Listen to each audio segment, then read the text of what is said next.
Today, we're going to talk about caregiving burnout.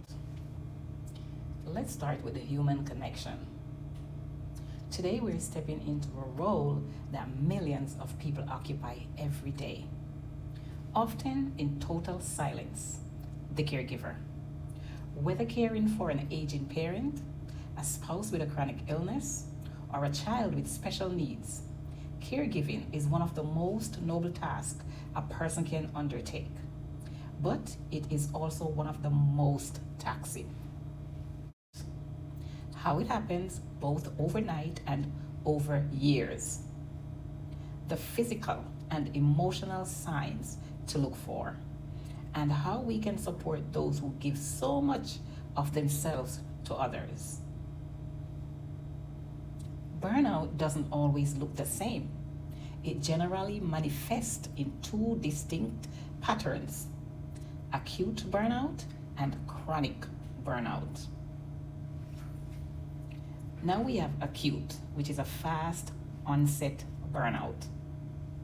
This occurs when a crisis hits unexpectedly, such as a sudden stroke, a severe accident, or an abrupt diagnosis. A person is thrust into a full-time caregiving role overnight with zero training or preparation. The sudden shock, combined with an immediate surge in physical demands and emotional trauma, causes severe exhaustion within weeks. Slow onset. This is the chronic burnout. This is the insidious kind. It creeps up over months and years while managing progressive conditions like Alzheimer's or Parkinson's disease. At first, you're handling small extra tasks, but as the care recipient health declines, your personal boundary lines constantly shift until you realize your entire life has been absorbed by the role. Why is caregiving uniquely prone to total exhaustion? It comes down to four specific drivers.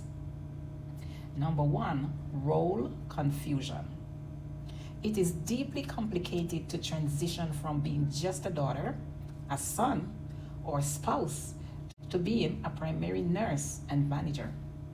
The emotional boundaries blur, leading to guilt when you feel frustrated or tired.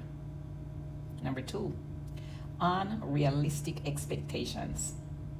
Many caregivers places an enormous burden on themselves, believing that asking for help means failing their loved ones. Number three, lack of control. Watching a loved one's health deteriorate despite your best efforts creates a pervasive sense of helplessness. And number four, compassion fatigue. Compassion fatigue, constantly absorbing another person's pain and physical distress, slowly depletes your emotional bandwidth until you feel numb. Here are some of the warning signs and stages. Early warning: physical symptoms. Physical symptoms are chronic fatigue, trouble sleeping, frequent headaches. Advanced burnout: changes in appetite, frequent illness, lowered immunity. And severe crisis: complete physical exhaustion, worsening personal health. Let's go into the emotional and behavioral signs.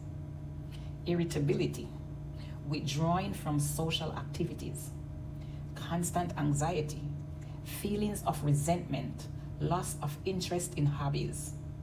Emotional, feeling numbness, severe depression, feeling completely trapped.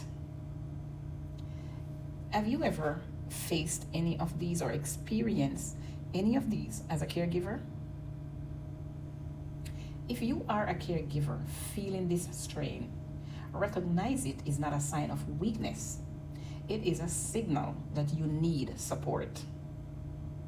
Number one, you can utilize respite care.